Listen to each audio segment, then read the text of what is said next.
Kente? Yeah, Kente. I did his comedy class because the one time that I did the stand up, it was I did his class. Why you stop doing it though? Ah, I'm trying to think of the easy answer. Didn't have the confidence in it. You know what I'm saying? Because the one thing is, I watch so much stand up comedy, and I got so much regard for those people. Like, I got so much regard for them. I'm gonna tell you.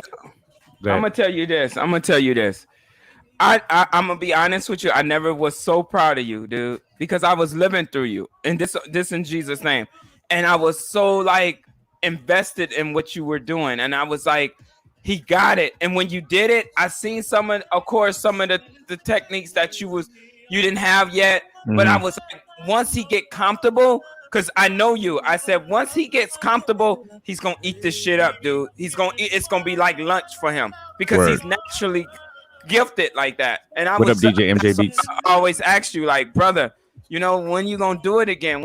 Because hey, cuz, if not me, why not you? Word. I mean, I'm not saying that it's totally not a possibility, but I just my respect for the people who do it is kind of pushes me back a little bit because for the timing that you have to put in, and also because if you're not hitting that open mics and everything like almost every day of the week, then you're not sharpening your tool. Yeah. And that's usually what everybody says. Yeah, that's the way you sharpen your tool. You got to always be on the mic, always be on the mic. So I'm like, man, I got to find the time to do something else. Like, I don't know, man. 24 hours in the day. We got to find some more time in this day. Shout out to DJ MJ Beat. Shout out to DJ Hams. Good morning, everybody. Good morning. And I want to say, I said once we go on air. Because I'm telling you, man, I always felt that you should do it. You've always one of the funniest people I've ever known. You got more confidence than me. Chris Hansen's in the building. What's up, Chris? Hi, Chris. From the old Jeffrey Mangle days. Oh, that's Chris. Chris Hansen. Yeah, Chris with the Chris. I want to hug you, Chris. I remember them big old ears. Morning, KK. Chris. No, Chris didn't have big ears. Did Chris have big? Chris has some big ass hands. Chris was tall too. Yeah.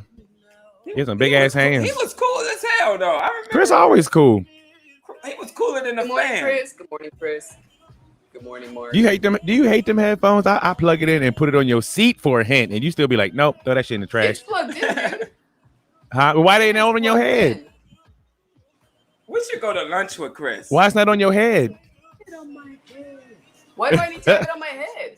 To listen to it. I can hear you perfectly fine. That's greasy. It's like plugged in and it's like open up like. Oh my gosh! It's like oh my god! Why are you calling me out in front of Chris? Chris, huh? Who's calling you out? How are you being called out? In a long time. Chris was on an episode. How long ago did you join us, Chris? It had to have been about 6 months ago. Yeah, I remember that. Yeah, he was on with us. It was like 3 months. Word. Good morning, KK. 6 months is not a long time. Good morning, Cheese. Cheese. Chris said he's down for some lunch. So much. What is that? For an air mattress? What the hell is that? Ghostbuster gun? It's a sucker. Why it's like it's coming blowing out instead of sucking in? Oh, it will. Bring it over here. What is that? Is that a leaf blower? Mm-hmm. Why? Why do you have that? Why do you have that? It's not your business. I guess now. I'm like, wait a minute. Why do you have that? You don't got no leaves? What the hell you got a leaf blower for? And he has a lotion and he's got a towel. So how does the leaf blower? Wait, where did you see a towel at? That was last episode. I didn't have no towel. You put too much tissue. Well, you definitely. He had the tissue. He had the lotion. Yeah. Oh because I asked about the tissue, and then came the lotion, and then a leaf blower comes out next. Then you got your sanitizer. You are a masturbation professional. And I wear a hat so it don't hit me in the face. It takes one to know one, and I'm a masturbation professional. I understand. But you got some tools that I don't understand why you got them tools. I don't know what the hell that leaf blower's for. And when I want to be romantic with myself, I have a candle too. Wow. Oh, that smells so good. Wow. I think Cheese does his show with no pants on. I do. He You just want me be to- he Can already you turn on around, KK, he already so I can stand up and show quick? he's already on his computer. He like, man, as soon as we log, that's why he log off immediately right at 11 o'clock. He'd be like, he'd be like, He got all kind of screens open. He'd be looking while he on the show. You gross. He got about 2 minutes. We'll drop the intro in 2 minutes. Talk about some headlines. I got like 4 wash your ass and brush your teeth. 4. And then we got amazing comedian Kente Scott joining us in the second hour. So we're going to have some fun this morning on the Unique and Cheese Show. Real quick, can you guys hear me clearly? Because I had a friend that I spoke with the other day. He said he kind of went back to watch our show. He said I was not clear as you guys. I hear you perfectly. Right? I hear you fine. And when you rewatch the shows, I don't know if you guys do. Do you guys hear me pretty clear? Yeah. Okay. I mean, I will say this: the mic you use is not as good as this mic. So I think if he's saying it in that sense, then I understand what he's saying. But if he's just saying that he can't hear you clearly, I don't think that's true because I can hear you perfectly fine. I don't even have a mic. Yeah, and KK don't even have a mic.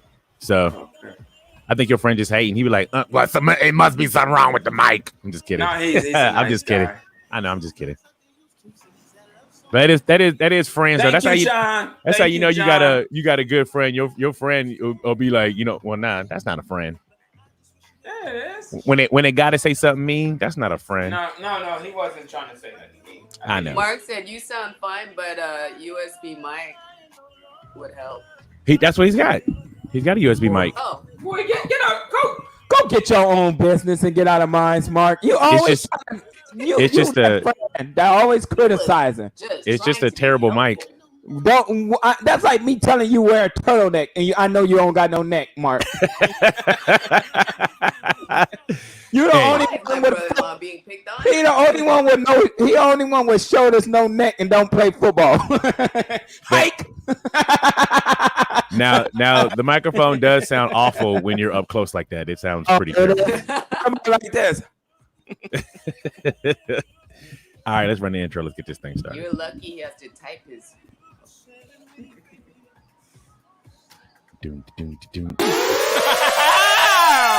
Party people. Cheesy. Unique. Yo, yo, yo, yo, yo, yo, yo. What's up? Yo, yo, yo, yo, yo, it's Unique and Cheese. Here we go. It's Unique and Cheese. Let's start the show. It's Unique and Cheese. Here we go. It's Unique and Cheese. Let's start the show. Ha. That was cool, right? Cool. It's the Unique and Cheese Show. Good morning, everybody. My name is DJ Unique. DJ Unique and Cheese and KK. And KK here. Thank you guys so much for joining. It was difficult hearing you. Yeah, your sound did change a little bit now. I think you threw It your did? mic. Did you put it on the floor? No. What's Uh-huh. wrong? Lowered greatly. Now it sounds good. What about it? Sounds good now. Yeah, I'm now gonna it just sounds hold good. it. You shouldn't. Hey, real quick. I just want to Don't get put it close to your mouth though. It sounds awful when you put it close. Yeah, there you go. But he looks I'm so a- professional when he does that. But it don't matter if it sounds like boo boo juice. What it doesn't matter what it look like. Sportscaster ready to interview somebody really important. You gonna say what you need to say so we can get this thing Can't started? believe he's gonna be another year older. I didn't get to say happy birthday to my beloved auntie, Kreste. I want to say happy birthday, auntie. I love you. And what's so crazy, auntie, I missed calling you on the 20th, but the day before I was like, it's her birthday tomorrow. You know how you do that? Yes. And you still forget. And Yep. And That's gonna be ain't your birthday tomorrow. That's gonna be me today for your birthday tomorrow. The KK's My gonna remind me birthday like tomorrow. it. His birthday's in 2 days. Your sister-in-law is tomorrow. Clarissa's birthday's tomorrow. Man, it's Thank been you. how many years? How many years? And it's still Every year. happy birthday to Clarissa tomorrow. And then Thank 2 you, days Clarissa. later, happy yours birthday, is the Clarissa. yours is the 26th, right? 25th. 25th. So the next day. Okay, yeah. Getting it wrong. Thank you, KK. He's no good. Oh my gosh, take that microphone away from your mouth. Oh, but you guys can't hear me like this. Wait, We I can put hear it you. like this. Put it back where it was. Like this. How's this? Can you hear me now? It's a little bit lower, but it sounds Really? clear. Where was it before? It was right where it was before. And That's what I don't put know. it. Put it And back you in sound its. fine. Yeah, put it back in Oh, its spot. But you guys said it changed. Oh, earlier when you were doing your introduction, you must have lowered your voice or something. Yadi. So expect a text at like 6 p.m. on Sunday. Be like, oh, happy birthday, because KK remind me like it's Jesus' birthday. Okay. No Because worries. you're not on. I don't care. You're not on Facebook. You know what I'm saying? That's my birthday rememberer is Facebook. If Facebook let me know in the morning like it's somebody's birthday, then and I got your number, then it looked like I know your birthday because I hit you up immediately like, oh, happy birthday, blah blah blah. Facebook told me. And Cheese, you definitely mentioned it last week. You did already mention her birthday. Oh, I did. Last week, You did. Yeah. You did. Yeah. Because she said, didn't she say she's going to Vegas to tear up Vegas? I think so. Yeah. Yeah, so happy birthday to Aunt Christy. Hope she can join us later on in the show today. To jump right in, of course, one of the biggest stories that happened this week was Biz Markie passing away. Rest in peace to Biz Markie. They're not saying exactly how he passed. I know it started out with complications from diabetes, and he had a stroke, and he was in a coma. But just at 57 years old, one of the greatest things that I love seeing is these outpouring of stories about how Biz Markie influenced their lives, and everybody. Of course, it seems like the thing when people pass away, but everybody has these genuine stories about Biz Markie and how he helped enhance their life. And I'm like, man, that's dope. I wish I had Biz Markie as a friend. Ain't nobody beats the Biz. Nobody beats the Biz. Ugh, that's not how it goes. Nobody beats the Biz. Nobody beats the Biz. That is not how it goes. She says she's just a friend. Oh, baby, you. But I remember I was in junior high, 7th grade when that came out. Word. And it was this girl I liked, and I wanted to sing it to her, but I was too shy. DJ MJB said, "Are you going to be 50 this year?" If you round off to the nearest, yeah.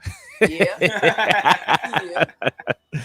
So you know I look good for my age. Nobody didn't. Beats. I ain't talking to you. I'm talking to Beats. They ain't got nothing to do with you. They got everything to do with Beats. Shout out to Cheetah Girl in the building. What's up, Cheetah Girl? I want to thank you for joining us. Cheetah Girl. His name sound like he's solid. You know what was dope? As a rock. Another thing about Biz, one of the things I saw this video of Q-Tip. Did you see me that? And that's how they start their phone calls. They start their phone calls for little freestyle sessions. I believe it. It sounds so real. It was so dope. It was so dope. Like, as soon as he picked up the phone, and then Biz Markie would do a couple bars, and then shout out to DJ The Force, and then Q-Tip would come back at him with a couple bars, like, and they just talk about, oh, remember this? He's like, yeah, I remember that. I was like, man, that looks so dope. But you see how our lives is different, DJ Unique. We start off gay stuff. We be like, hi. So, I wish you would stop putting that microphone close to your mouth. And then you just cut your sound off. This guy, you were. Honestly, in Jesus' name, I didn't mean it, bro. I know. Anyway, so rest in peace to Biz Markie. Peace, brother. We love you. We miss you, but your music lives on. Yes, it does. Long and definite. You know what was amazing too, and maybe it was because he was an amazing DJ. Also, is that Chris is funny. Chris said, "Start off." Is that his ear, especially when it came time to picking beats? Biz Markie had some of the illest beats. Beatboxing too, but just the tracks that he chose to sample, it's like, come on, man, these beats are so hard. Even though he didn't make like the chart toppers on Billboard, which, you know what I'm saying, we're not governed by that anyway, his records are dope. Yeah, dope. You know what I'm saying? Girl, hey, Erica. What was the one I just sang? I don't know the name of it. Just a friend. Uh-huh. That hit like a million. He went platinum. Yeah. That was his big one. That was like the big gigantic one. But he had so a lot of his other records was just even it's spring again. Everybody knows it's spring again. My favorite song is his though, The Vapors. I love Vapors. That was my favorite. Dying for the days of get, you know what I'm saying? Because that was a true story. True Nigga, story. please, you work for UPS. UPS. Oh, classic. Turn up. And Quay, Yeah, they did, Chris. You remember the last time we saw him? Me and you went out on a summer thing, and he was supposed to perform, and we left That's early. right. He DJ, and he walked the, right past us, and I was what was like, that? "That's Biz."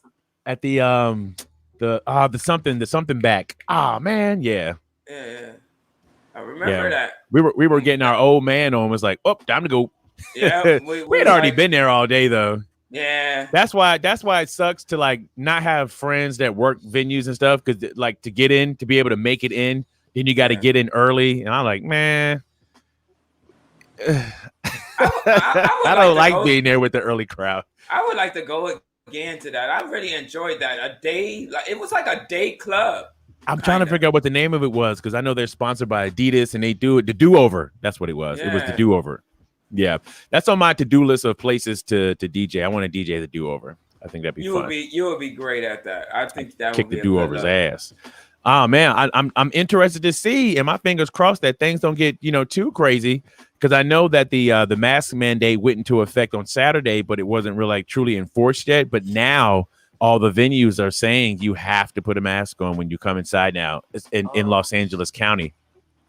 And everybody's still saying, oh, the whole COVID flare up is flaring up and everything. So everybody, let's just do what we can to be smart. Let's be smart about this. Right. So we can stay outside. Now, an amazing thing happened last night. I thought, I don't think this has ever been done before. And I want to give a shout out to Kanye West, because it seems like he keep doing things that's never been done before. Oh man. Who rents out a stadium for a listening party? I thought that was a genius move.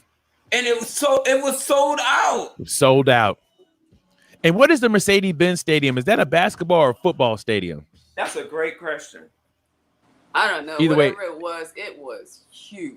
It was huge. What is the occupancy on that? And it was so diverse too. I hate those glasses so much. Hey, Those Camille glasses got to be. Your glasses. Yeah, they are. But it's a football stadium, so it was so dope because they had the crowd all around, and it had the whole field, and it was just him in the middle in the field. No microphone, no hey, how you guys doing? How you guys talking tonight? Like it was none of that. It was just Kanye standing in the middle of the field and them playing the music. I liked it too. And I can't front. I enjoyed the music. I really did enjoy the music. I'm a little heartbroken that they didn't drop it today like it was supposed to. But I'll get over that. But I was cleaning my house yesterday when you get over it, do you jump over it or do you walk over it? I'm gonna continue what I was saying.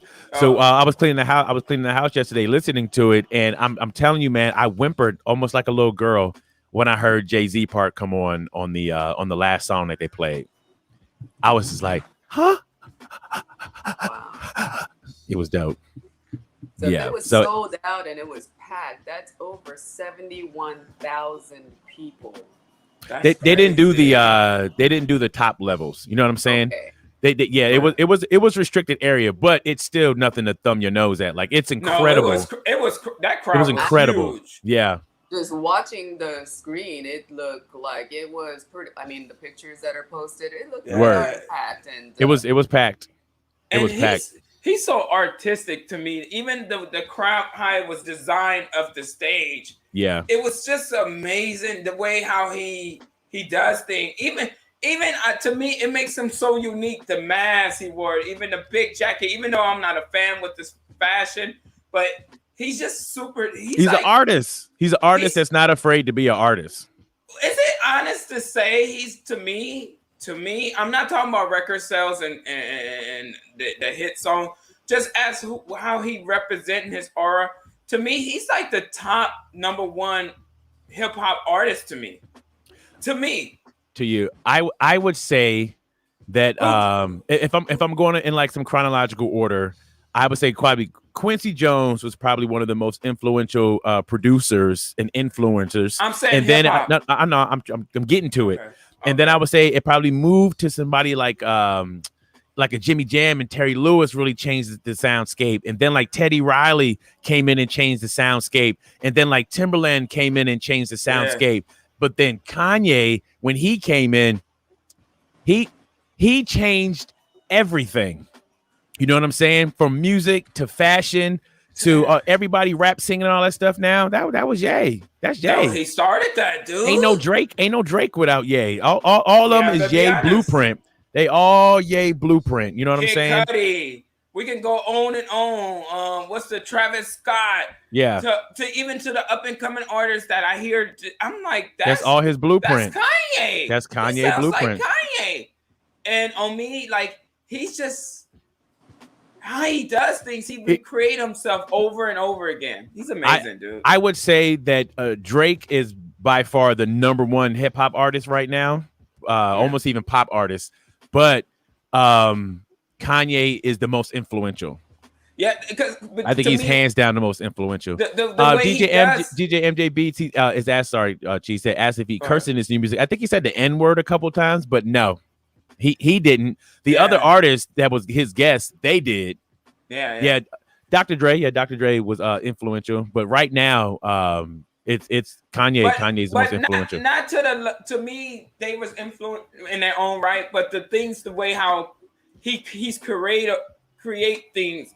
He's in his own lane. Like 100%. For him, like what you just said, he said this is a listening party, right? And how he does things like that, and just like no one ever done these things that he's doing, and he's very successful at it. It's amazing. 100%. Cheetah girl. I just go ahead.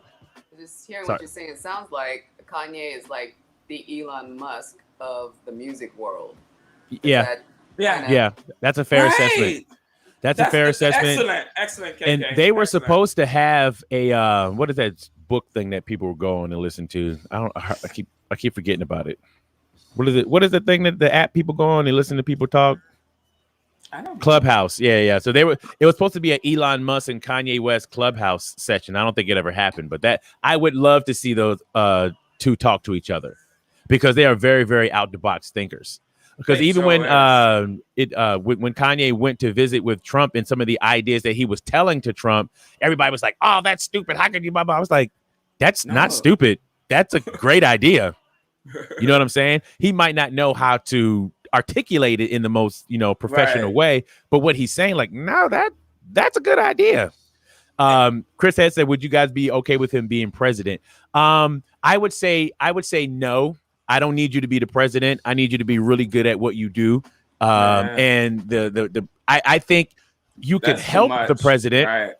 I think if he had the president's ear and the president worked with him, I think that would be a good conversation that they could have, a good relationship that could be built. But I don't need him to be the president. No, I'm gonna pass on absolutely that. Absolutely not.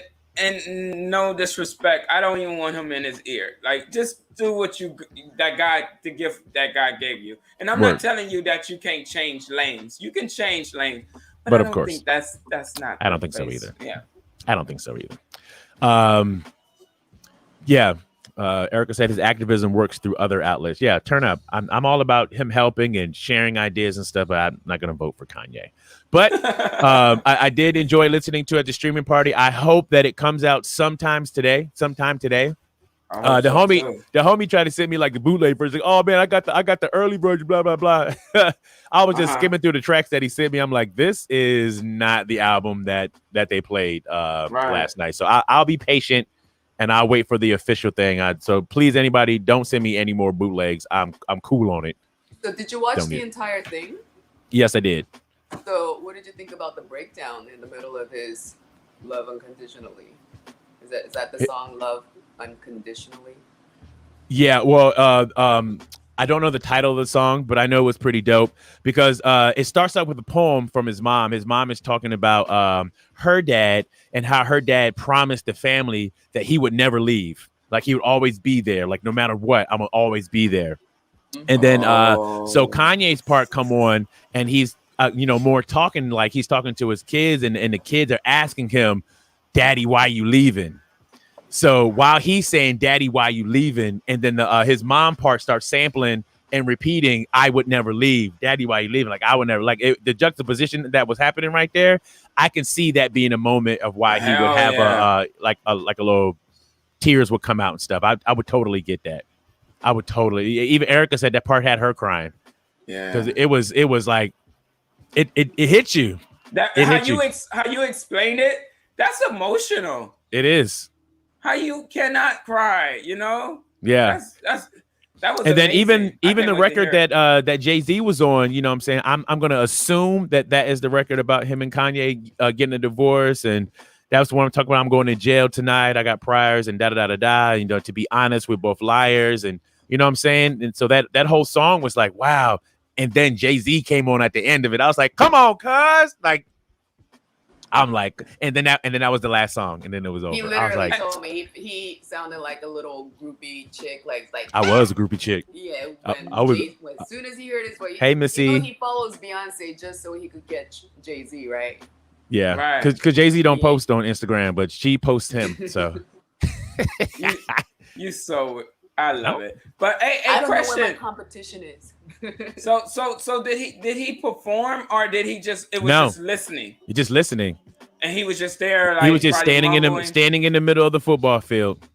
That's dope, dude. Yeah, that's man. so dope. Was the crowd going crazy off a certain song? They cheered. They cheered for all the songs. I was about to be a little disappointed in them at first because it was a long wait before they started. I would say the standby was at least an hour and a half, almost 2 hours before it officially got started. So when the lights went down the first time and they thought it was really, really about to start, like you can hear kind of people booing in the background. I'm like, come on, cuz we not. Don't ruin the mood because you being impatient. Like, don't mess up. This is about to be a good thing to happen. Right. So, but the people cheering were louder than the people who were making like the booing sounds and stuff. Oh, like, okay. But that was goofy. Yeah. But man, all in all, I enjoyed the album and I can't wait to listen to it officially. Goofy like the Disney Goofy? Yeah, Goofy like the Disney Goofy. Miss E, we're talking about Kanye's listening party that he had yesterday in the ATL. It was pretty fun. Welcome back. You felt like it was too low? Because I see you raised it. I was advised that I'm a little low, so I put a lot of cushions, like a booster seat. Oh, cushions. Yeah, you raised it. For the cushions. Oh. Thank you, DJ Hams. Okay, so first, I want to say congratulations before I go in. But I want to say congratulations to LeBron James for being the next NBA basketball player to earn like $1 billion. You know what I'm saying? While he's still active. So that's amazing. According to Sportico.com, he recently surpassed the $1 billion mark. And normally I don't want to talk about people's money. I just, you know what I'm saying? Get your money. I don't want to be the one to talk about it. But this to me is congratulatory because in his basketball career, he's made about $300 million. And for some people, that's more than enough. Massive. But he's flipped that with merchandising, with endorsements, with licensing, with his media production company. He's made $700 million. You know what I'm saying?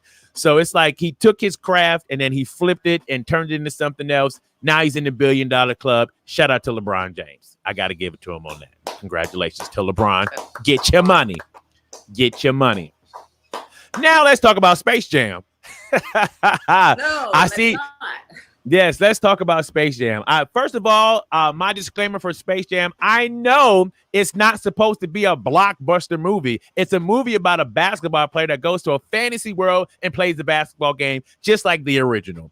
I think we have the nostalgia of the original because we were little when we saw it. You know what I'm saying? Because even in the original, Michael Jordan is not a good actor. Yes, Mr. Cheese. I was grown when that came out, and I was the only adult. Well, you were younger. In the theater at that time. Oh, in there talking to little kids like, you want some popcorn? No, I was a Michael Jordan fan, baby. Turn up. Well, even in that movie, you know what I'm saying? Michael Jordan was not the greatest actor, but it was cute. And you know what I'm saying? I got it. It was, boom. But the acting in this movie was so horrendously bad. It wasn't bad. I thought it was his real family that was in the movie with him. That's how bad everybody was. I was like, this not his real family? I thought it was his real family. Like, this is terrible. They are terrible. He was like, hey, do you want to be on my basketball? Is that team? Is that team? Damn. Oh my gosh.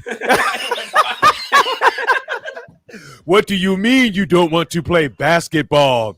Basketball, everything basketball. There was that scene scene, Bugs Bunny was like, "Hey Doc, you suck."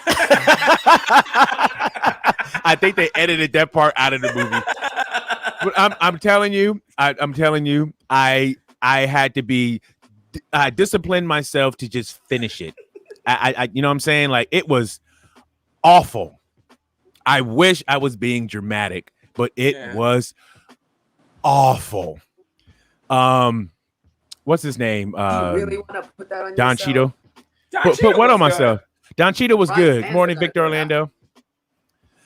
No, he can't. There's no way. Even if I did that to myself, there's no way that I can watch that and be like, man, I'm pretty good. There's no way that he thinks that he's a good actor. No way.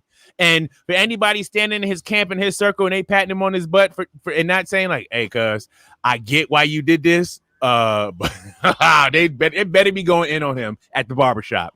Yeah.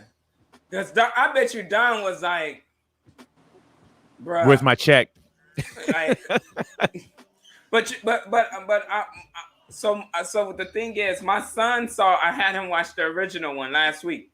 Mm-hmm. He loved it. He was like, Dad, this was so good. I can't wait till the next one come out.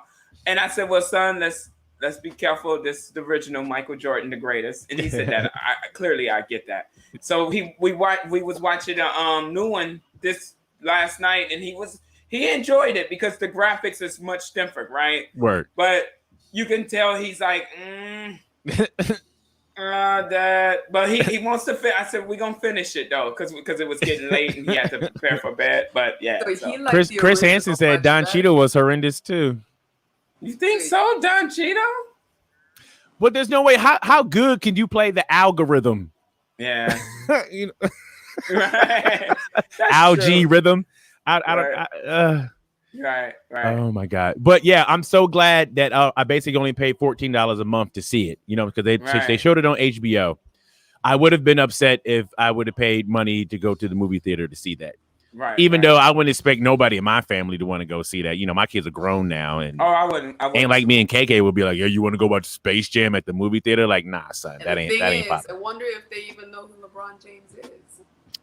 They know who he is, but by the end of that movie, you would be brainwashed to think that LeBron James is the best person that's ever been on. I mean, I think I was trying to clock it. I think maybe about every 7 or 8 minutes they had to mention how wonderful LeBron is. Yeah, that was a bit too much. Throughout the whole movie, it started making me uncomfortable. Like, why did he keep mentioning that? Like, greatest of all time, greatest of all time, greatest of all time, greatest of all time. Like, why y'all trying to brainwash us? He don't believe that himself. So, but I think the writer, the creator of the original one, he chimed in on there and he trashed it. He said it took him at least five sittings to even make it through the movie. And and at the end of his quotes was like, LeBron is not Michael Jordan, not even close. Yeah, I mean, we know he's not. And then so I did like, and I don't want to compare the two, but it's almost like you have to when you do a remake. But on the original one, you know what I'm saying? Michael Jordan's storyline was better because it was when he took a break from basketball after his father's death, and you know it was more personal. Yeah, a little bit more realistic as you could be with a Warner Brothers movie. But that was another thing too. They put every last single Warner Brothers character that ever existed in this movie. Like, you know what I'm saying? It was a mess. And I'm glad I watched it on HBO and not at the movie theater.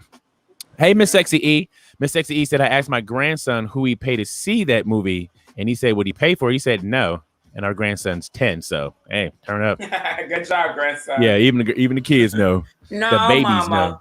know. Anyway, so the Pepe Le Pew was in the movie? They took that scene. No, they took that. They didn't put that scene in. It was just a scene that was taken out, but the yes. Still, okay. No, the character was not in there.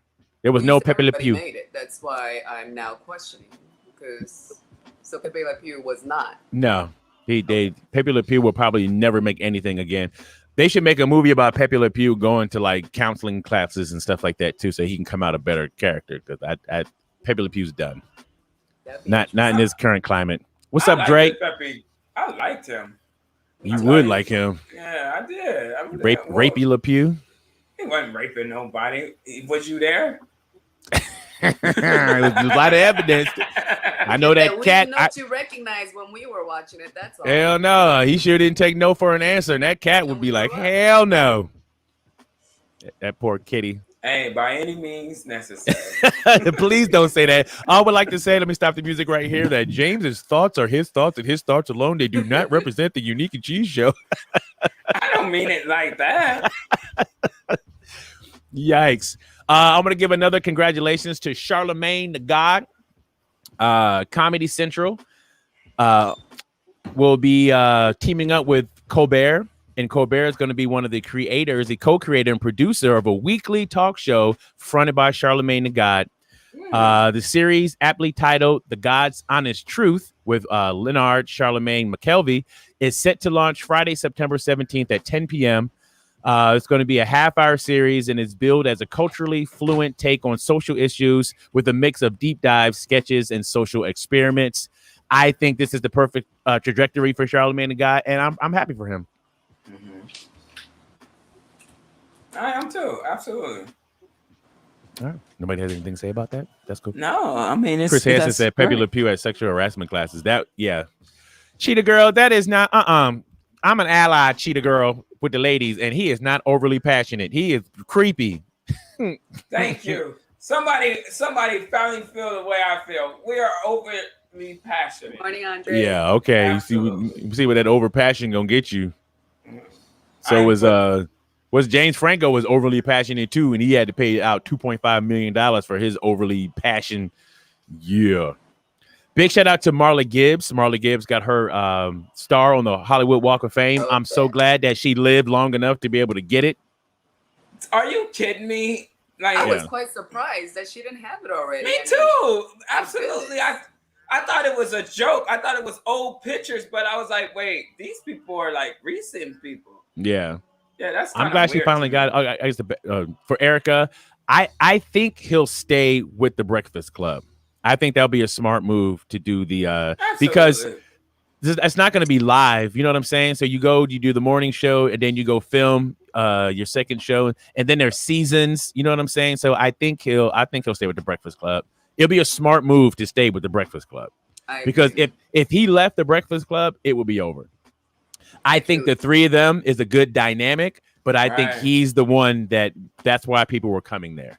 Shout out to DJ Envy, smart guy. But I wouldn't tune in to listen to DJ Envy or Angela Yee, not individually. No, but Charlemagne, I would watch because he's just a different person. He's really good at his craft. He's good at his craft. And then sometimes I would get annoyed because he plays like he's dumb. I'm like, this dude is not dumb. Not a little bit. No, not even a little bit. He might say goofy stuff and try to get, you know what I'm saying? But I'm like, nah, man. And then after I read his book to find out how much he reads all the time. Like, nah, man, this guy is not dumb. And he's so quick with it also. And this dude I just was watching an episode. He got a house in Africa. I was like, yeah, that's what he said. I was like, oh, his money, right? Word. He got a house in Africa, like, bro. You can buy a house in Africa for $15,000. We keeping it real, like, you know what I'm saying.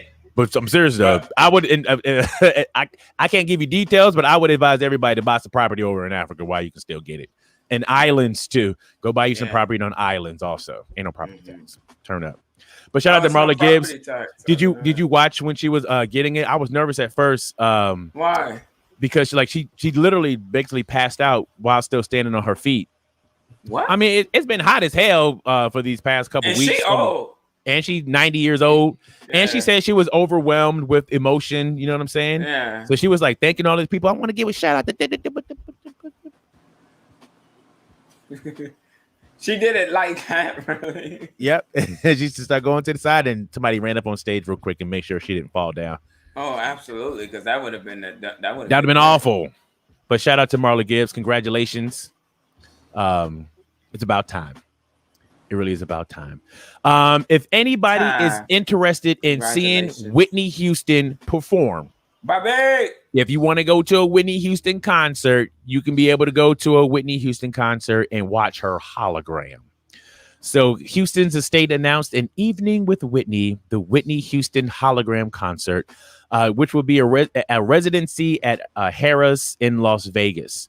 Concert goers will experience a virtual image of the legendary singer as well as her iconic vocals backed by a live band, background vocalists, and dancers delivering some of her most famous records such as I Want to Dance with Somebody and The Greatest Love of All. The tickets go on sale on Friday, July 23rd with the production debuting of October 26th. DJ MJ Beat says, "Nah, son, let her rest in peace." Yeah, when I was reading the story too, I was also like, "That's why, huh? Why? That's why? reaching. That's for the money back." Yeah, and it's like how the youngster said it. Come on, yeah, man. trying to get the bag. That's not necessary at all. I mean, And it's not even a. Erica said she would go. But unless there's some recordings that's been done that nobody has heard, it's already been done. I mean, with Whitney, it has to be recordings. I understand there's live band that will be, you know, working with the hologram, but nothing is new. Nothing's new. Well, they What do are you have gonna introduce? they do have unreleased music of hers that they are Right. going to package and release because they're planning on doing a tour also with the hologram. So it'll be like a hologram tour. Okay, Now, so like you said, if there are new materials, that Yeah. might be a little more attractive. But when it comes to things that's already been done, I mean, if I hear it as a recording or somebody recognizes, like, oh yeah, I remember. I don't think that's really cool because like you can't really have the greatest show. You know, this is the I would best say ever. that it would be good in a sense that you are with fellow Whitney Houston fans and it's basically going to be a sing along for the show. So that's the good thing about having the music that everybody knows is that they all can sing along. So I think it's more about being in the same room with other people of an artist that you like and enjoying that experience. So I'm 50-50 on it. I can see how it will be fun for people in the crowd, but I also see how this is definitely unnecessary. But I guess for Let that Mark, woman it's rest a in peace. definite no because he's saying no to MJ and Prince also. So Yeah, I would not go to see a Michael Jackson hologram concert. I wouldn't feel like I went to go see Michael Jackson. You know what I'm saying? I wanted to go see Michael Jackson. If I wanted to watch a hologram, I'll just watch his live in Bucharest concert on YouTube. No, I guess you're right because who's the people that's behind it that should be praised when it comes to these holograms? Because Yeah, aren't the they hologram real company. Yeah. Erica said, I went to her exhibition at the Grammy Yeah, Museum and he Christine. had a sound booth where you could listen to her sing and it gave her chills. I mean, that's cool. It's cool, but if I'm at the concert, I know that ain't Whitney. That ain't Whitney up there. Because even I'm pretty sure the holograms got better now. But the Tupac hologram that we saw at Coachella, it was cool. But you knew it wasn't Tupac. You're like, man, who's this little short buff dude that they got on stage right now? That's not Tupac. But it was cute. You know what I'm saying? If you high and you just watching stuff, it's like, oh, okay, because you high and you watching stuff. At the time, it was pretty new. It was exciting. Hey, Aunt Christy. Happy birthday, Aunt Christy. Happy birthday, Auntie. Hey, Aunt Christy. Hope you turn Yeah, up so- in Vegas. That's what I see it as. I see it as being a nice sing-along for all the people in the crowd. But I think this is a stretch. But we are moving into the future. I'm pretty sure there's going to be all kinds of. You're going to see Frank Sinatra, you know what I'm saying, concerts, Sammy Davis Jr. concerts. Like, I mean, all these people are going to be holograms after a while. Because if a couple of these work, expect to see a whole bunch of them. Yeah, if the money come in, of course. You okay? You okay? What was that? Mochi happened. That scared me. It's okay. I got Like, quick refocus. She got assassinated on live TV. I thought she punched the iPad. She's like, cat-like hate you. reflexes. But yeah, if the money shows up, everybody they start saying, "Oh, it's not what's the word? Demonic." Because they say it's demonic and stuff, and they'll say, "Hey, let's make." I don't know about demonic. Weird, yeah. I don't know about demonic. I won't say that. Aunt Christy says she went to the new the Raiders Stadium for a tour, and Coach John Gruden gave a speech, and it was so dope. Ugh, you're a Raiders fan? I mean, to each their own. Yes. Well, that's cool that you got to tour the stadium, though. Yeah, that's pretty dope. The stadium's dope because they're going to start doing events at the stadiums where they have DJs DJing and people party like in the end zone and stuff. Like it's going to be lit in there. And also the Sophie Stadium, the new Charger Stadium, that place is dope too. They're going to do a lot of concerts and stuff there because these venues that they're making now, man, they're incredible. Absolutely incredible. Absolutely. I love the way it looks from the outside. Also, it looks. Yeah, it's a nice building. It is a nice building. Let me do a wash your ass, brush your teeth. I got like 3 of them. Which one I want to do first? Let's do this one. This Dum Dum in New York City. What? Okay, so there was a substitute art teacher, allegedly tells the class of middle schoolers. These are middle schoolers. First, I have to say, I've been there before. So I know jokingly I could say I understand. I understand, but it's just a joke. A New York City substitute teacher admitted to threatening to shoot a group of middle school students. The man was arrested and charged with making terroristic threats after going off on a group of art students he was supervising, police sources said in a report. He said, "If you won't do as you're told, I'm going to shoot you. And yes, Wow. I have a gun." The incident reportedly occurred at Walter Crowley Intermediate School, and the teacher turned himself in. He had been working as a substitute teacher since 2001 and no previous history of wrongdoing. The school said this is absolutely unacceptable, and of course, he's going to be fired. But man, I've had to be around middle schoolers.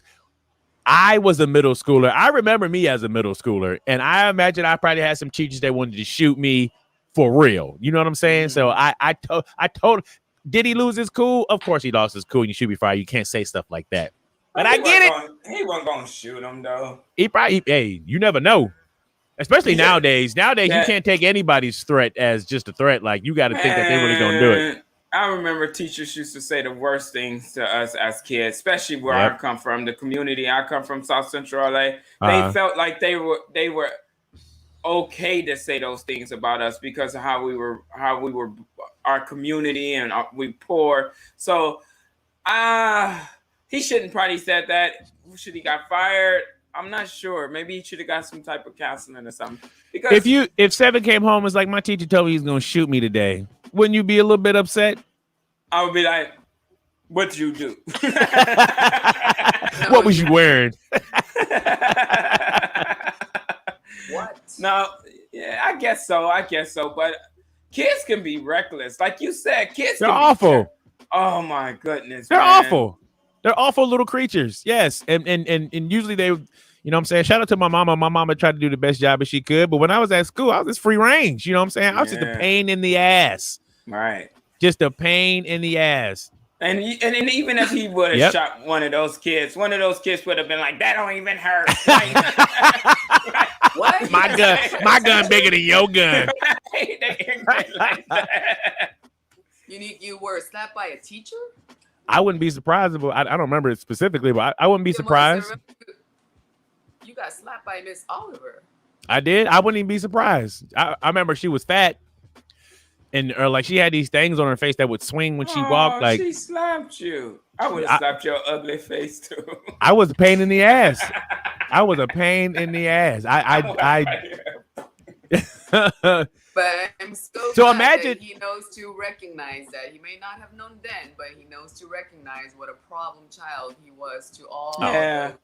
I was the devil. Authorities. That was awful. Oh my goodness. Got kicked out of class every day. Every day. Yeah. So Is- it's terrible. So could you imagine, you know what I'm saying? Maybe the teacher was having a bad day, whatever. Right. But could you imagine what they were doing to make him get to a point to be like, man, if y'all don't do what you're supposed to do, I'm just going to shoot you. I want to see footage. I would love to see footage to see what the kids was doing. I bet you they was really acting up. They had to been acting up. It's art class. This is a fun class. This is one of the classes you actually want to be in. So if you're being disrespectful in a fun class, you are being an asshole. Absolutely. Oh my gosh. There's just certain classes that I didn't act up in because that's the class I wanted to be in. Right. So I don't know very many people who take art and be like, this sucks. And you know what I'm saying? Then you doing some foolishness on them kids was being terrible. Terrible. They're being terrible. Them kids was being terrible. Somebody need to hit them kids and when they're hitting the no-no spot. I'm saying, I don't know. What about choke? Would you be mad if Seven came home and was like, yo, my teacher was threatening to choke me today? Is that worse than being shot? Are there levels to this? I think all violence is That's a no. You I cannot would threaten choke better than kill. kids. I'm just saying. Hey, teacher wanted to choke me out today. I wouldn't be quiet. I wouldn't stop talking. So the teacher was like, if I don't stop talking, for you're going to choke me if out. Any threats like that story came in my children's direction, I would be at school. Right. I mean, our children are different. They're angels. I'm pretty sure if somebody told my mama, was like, man, I wanted to choke your son, he wouldn't stop talking. I'm pretty sure he'd be like, yeah, I know. I wanted to choke him too. That'd be very surprising because the boy doesn't talk. He's Right. the complete opposite of. I think our kids are complete opposite of their daddy when it comes. Yeah, to school. 100%. That's why if our kids were threatened, yeah, oh hell yeah, we up at the school like, what y'all talking about? We who riding? Because they don't, you know what I'm saying, they different. But I'm talking about for me. If my mama was told that I was being misbehaved, she'd be like, why didn't you choke him? Well, why didn't you shoot him? Like, you know what I'm saying? You should have shot him right in his ass. Let's just say the last field trip that we had was a 7th grade field trip for when our son was in 7th grade, and that was the last. The middle school, I mean, we went to Awful. every The field trip boys. they offer from the get-go, but middle school was it. We're like, okay, I guess this is our cutoff line for volunteering for field Yeah. trips. Middle They were school, bad. Literally middle had to school take one boys of the are. kids behind the bush to let them know. That's how Yeah. frustrated this man was. So you knew They're these boys awful. were bad. Oh, you Yeah. wait. You And have to do that? I would have to give myself kudos. I am super patient, like Shame super on patient. you. But this boy would not stop. What was he doing? Tell us what. Okay, Yeah, imagine if there's a list of things that you were supposed to do, and then there's a list of stuff that you ain't supposed to do. He checked out everything off the list of stuff you ain't supposed to do. Like, do not touch meant to him. It meant touch. It meant climb touch. on. Like, Yeah. Stay with the group, man. Stay for with him the- to go off Yeah. somewhere where, of course, teachers could have told us that they were, They could have gave a heads up. They should have gave a heads up. Attention. You got a taste of your own medicine. It I sounds did. like. I really Yeah. did. I swear, I really he told me did. a story. That's the He only said reason why I when didn't kill him. He said when he was in 7th grade, an adult, let him know that he was being a piece of, whatever, and it stuck with him. So he truly feels that maybe he did that. Yeah, that was my 9th grade history teacher. Was like, she was just like, you got a shitty attitude. Like right in the middle of class. She told you that? She told me that. So in my ignorant mind, I'm like, gotcha. Like, you know what I'm saying? Like, when you're a pest, you live to pest. And and if you know you're getting on somebody's nerves, then you win. So when she told me that, I was like, cha-ching, got her. Mm-hmm. She actually went back to school a couple more years after that, I guess, to either further her education or whatever, or probably just to take a break. She was like, I'm not ready yet. Yeah. I'm going to shoot these kids. So she could probably relate too. Yikes. So we're about 10 minutes away from our special guest, Mr. Kente Scott, will be in the building. Comedian actually took his comedy class. We'll ask him more about that and a whole lot more. What was this one? Oh yeah. Okay. Here's another wash your ass and brush your teeth. This one is if you gonna be ignorant, you can't be sloppy. You know what I'm saying? If you're gonna be ignorant, you got to be on your P's and Q's. Here we go. If you're going to run a massively racist secret Twitter account while also working as an assistant attorney general, you can't be as staggeringly sloppy as this guy. The Guardian claims it has exposed the racist online alter ego of Matthias Cicotte. How do you pronounce that? Cicotte? Cicotte. It could be Chicote if it's like Chicote. He's an Alaska assistant attorney general who has represented the state's Department of Law in a string of civil rights cases. According to the newspaper, the secret Twitter account posts called for Black Lives Matter protesters to be locked up, said some racial groups were naturally more intelligent than others, and called for the execution of anyone who carries out gender affirmation surgery.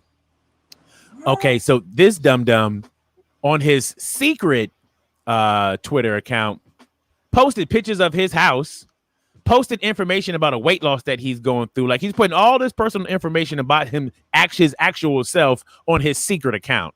It's like, bro, wash your ass, brush your teeth. That's just not smart.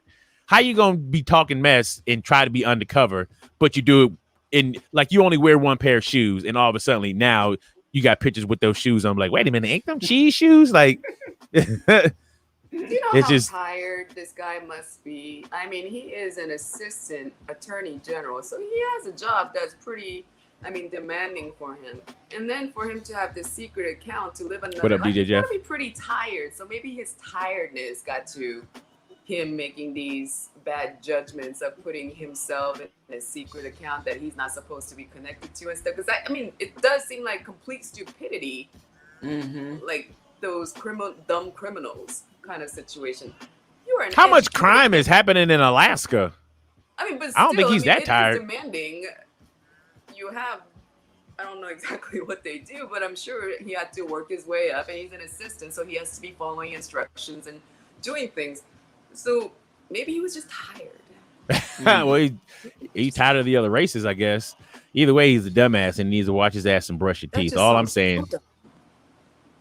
Like, that's just goofy. Here's somebody else that's stupid too. I'll give you another wash your ass and brush your teeth before we bring in stupid is Mr. what Kente stupid Scott. does, according to Raider DJ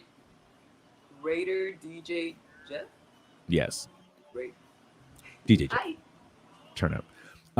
So an Indonesian man who tested positive for coronavirus is facing charges after an elaborate yet spectacularly misconceived plan to get on his scheduled flight backfired. So basically, this man from Indonesia tested positive for COVID. So you're not allowed to fly when you test positive for COVID because, my goodness gracious, it just saves everybody else from getting sick and you spreading the disease around. Seems pretty fair to just stay home when you're sick. This dum-dum, I guess, decided he's going to try to make it to where he needs to go to anyway by dressing up as his wife. Now, I'd like to still know how he made it on a plane because it's his ticket, but on his ticket, but I guess maybe he changed it to his wife thing. I don't know. So either way, he dressed up as his wife. So he's covered like from head to toe. Like what do like the Muslims wear in a whole jump off and everything's covered. So he dresses up like her. Yeah, everything. So he's covered up. So he makes it onto the plane, and then mid-flight, he goes to the bathroom, changes into his regular clothes, and then come back to his seat as his regular self. The airline stewardess recognizes him and then reports it. I'm like, yo, what an idiot! You couldn't have waited until you got to the hotel at least. Stupid. How you make it?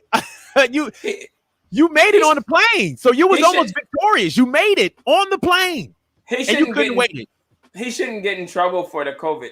He should get in trouble for being a dumbass and changing his clothes. Like we not gonna punish you for that, sir. Yeah, we're gonna punish you for being an idiot because we pilot all made on it. Like, you almost made it. You was there. You was there. You made it on the plane, which was your whole goal the whole time. He probably was like this. I can't be a woman too long. I just gotta. I want to be me. What an idiot. Yes. Indonesia. But how do you disguise yourself as your wife? Like, there's no way you would be able to disguise yourself as me and pass on. I mean, what does this man look like? Did he look feminine? I'm trying to look. Or maybe she looked. Maybe she looked like him. Maybe that was her idea. She's like, maybe you could get on the plane and use my ID. I don't know. But wow, I don't know. But no, he was covered. He was covered. Coming after this man is gonna be crazy because this is international crime. You went from one to another country, and where's the jurisdiction for these things? Dummy school. I don't know. He's just a dumb. DJ Jeff said, I want a seat at the table in these folks' brain to watch as their mind is conspiring these thoughts. I would like to too. I think that would be a fun thing to be a fly on the wall in some people's decisions. Like, what? Yeah. We'll say maybe the airport wasn't really looking at IDs. Maybe Cheetah Girl. That is a possibility. Which, aren't they supposed to be checking IDs? Yeah. Right. There's just some jobs you don't want to do a bad job at, and I think airport security. But I guess I do understand these are Indonesian. They're kind of Asians, and they do have that more androgynous look for male versus female a lot of the time. True that. So maybe it could be easily deceived. Come to think of it, with some people, since both males and females have similar, body shapes too, and if they True are that. covered with determined to not show the hair, and the body is completely covered, I mean, they can only ask for what they ask for. Even if they got the ID, they may have seen that, oh, okay, they're pretty similar. So maybe that. I would hate to blame the, TSA on someone else's clear, obvious deceit, to clearly knowing that they're breaking the law. So I hope it's more on the person who committed rather than the people who didn't catch the issues. Lord, the TSA in U.S. screens extra harsh, especially for U.S. airline employees. Word, like I feel like in America, it's body cavity searches like every third person. Like, you come on, let me check your ass. Other countries, it's not like that. Not a lot of the times, especially in a less, some countries they can just have them not even in the seats, flying to another location. So they don't follow the rules as. America is very strict when it comes to those things. Word. It makes you uncomfortable, but then I guess, I don't know. If you're trying to make me feel safe, I never feel unsafe if that's a thing. You know what I'm saying? I'm kind of like, if something's going to happen, then something's going to happen. It's out of my control. But I don't walk around just thinking like. Wait, you would never pass. You're always checked. Who, me? You're always checked for your equipments, So you're always put to the side. So maybe you're used to it versus people who have never been questioned and you're all of a sudden being questioned. Word. All righty. Well, while we wait for there's Mr. Kente right there. This is what we'll do. Let me do your bio, Mr. Kente, and then we're gonna run a clip, and then we're gonna bring in our guest, Mr. Kente Scott. Kente Scott, born and raised in Oakland, California, started doing stand-up at the world-famous Comedy Store in Hollywood. He's left crowds laughing all over the country, performing with comic heavyweights such as Cat Williams, Cedric the Entertainer, Tiffany Haddish, Sherry Shepherd, Chris Spencer, and Rodney Perry. Kente recently returned from co-headlining a tour of the U.S. military bases in Japan, bringing his humor to our troops. As he's a regular guest on Quake's house radio show on Kevin Hart's Laugh Out Loud network on SiriusXM, he also hosts the Comedy Cafe, a monthly clean show that brings some of the funniest comedians in the business to the stage. Kente draws the inspiration for his comedy routine from his seemingly never-ending life as a bachelor and being a single father. He continues to bring his unique brand of comedy to the stage as a host, headliner, featured entertainer, and keynote speaker. Mr. Kente Scott is truly a jack of all trades and a master of his funny. I want to go to a quick clip.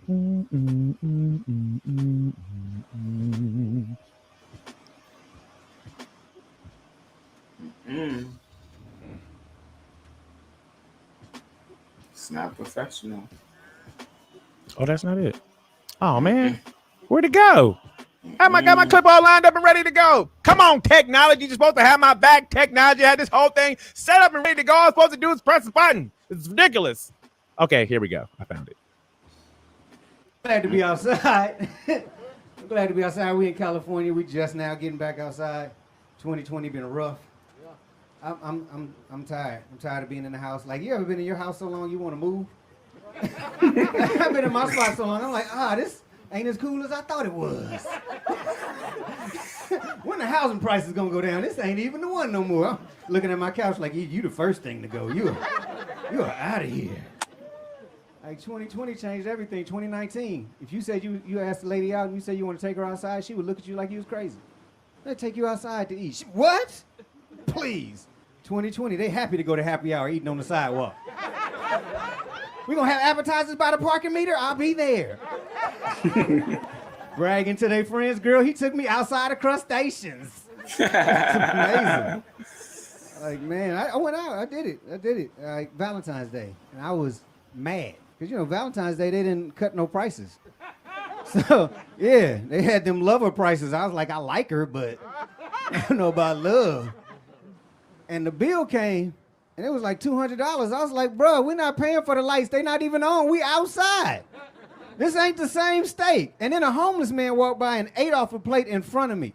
and looked at me like, this is how you supposed to do it, player. That's your fault. He did. How you supposed to do it, player? With his woman. She right beside him. Talking about, you gonna finish that steak? Man.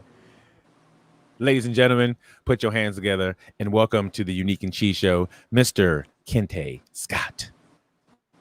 Hey, what's up, yo? Welcome. Hello. Thank you for having me. Can y'all hear me? Hey, Yes, we can. yes, Cool, we can. cool. Thank you so much for joining us this morning. We appreciate you. What? Why you say uh-oh? Oh, no, I said And I appreciate Okay, that, but Mark, also Jay Leno just opened for me last week, so put that on. Oh, turn up. Put that on the bio. You know, brother blowing up. Well, he went first. He wasn't really opening up for me, but that's how it's going. That's how it's playing out on my bio from now on. Hey, it's not a lie. Exactly. So turn up. What was that experience like? Have you met Jay Leno before? I hadn't met Jay Leno. I was actually opening up for my man Earthquake. And I got to the club and they were like, Jay Leno been popping in doing 15-minute sets and he wants to go first. And I was like, okay, cool. But it was intimidating, but it was kind of, it was empowering because I was like, I'm going in between Jay Leno and Earthquake. If I bomb, nobody will remember. So I was like, let me just go. I'm just going to go all out. It don't matter. Let me just do what I do. And I got up there and I had a great set. It was one of the best comedy nights of my life. I can honestly say that. Wow, nice. This many years in the game. How long have you been in the game? Way too long. Way too long.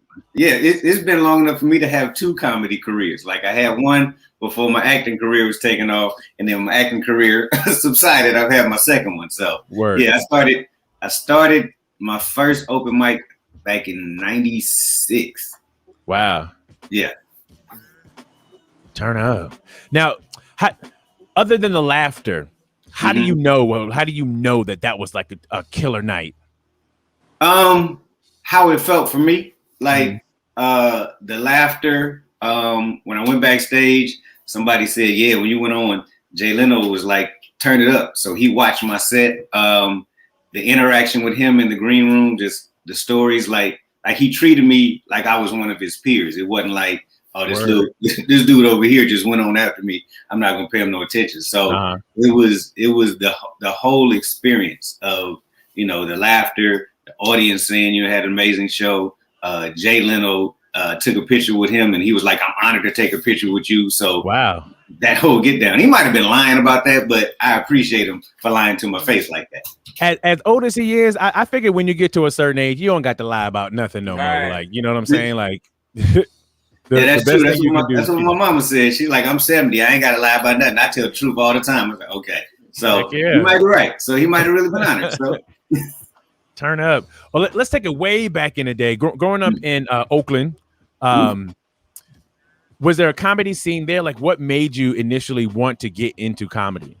Well, I left Oakland when I was 17. So even if there was a comedy scene in Oakland, I couldn't really go to it. But I used to steal my father's Richard Pryor tapes when I was little and listen to them in my room on the low. So that was my first entry into comedy, or my first introduction into, you know, us being funny comedians, meaning black men as comedians. And then I just started watching like Red Fox, Moms Mabley, Carol Burnett show, whatever was funny. I've always liked to laugh, and I used to be shy.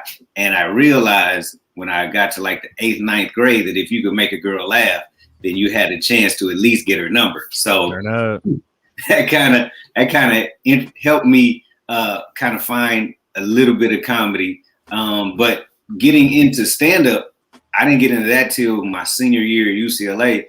And my mother was like, I'm coming to LA. I'm tired of you giving away these jokes for free around the Thanksgiving table. I'm not leaving until you get on stage somewhere. So wow. After about a week. Yeah, I didn't know she was serious till she was here for like a week. And I was like, she got to work. She done took vacation time for this So Wow. Shout out to moms. Yeah. That's support on a higher level. yeah, I got to give it to my family. They're very supportive. Like my father wanted me to be a doctor, so he was like, "You go to UCLA, you're gonna study biology."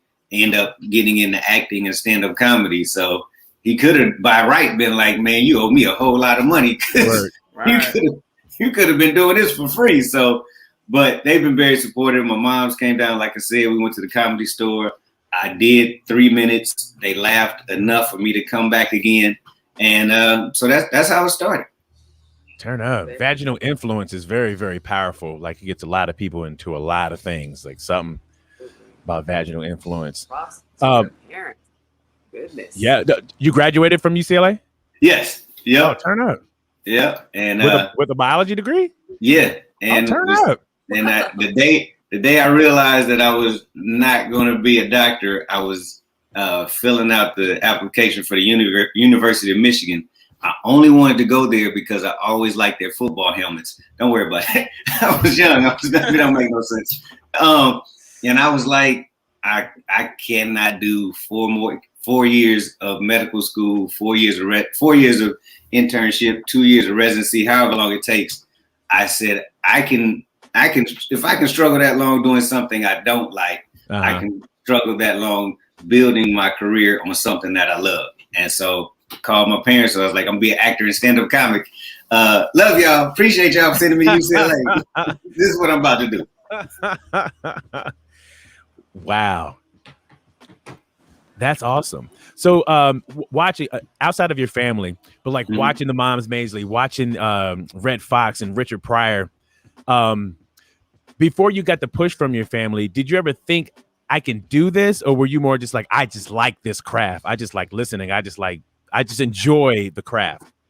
Yeah, it was, I knew I could, cause I come from a bagging, roasting family. So, I knew I could keep up with my LA cousins in terms of, playing the dozens or roasting. So I knew I could do that.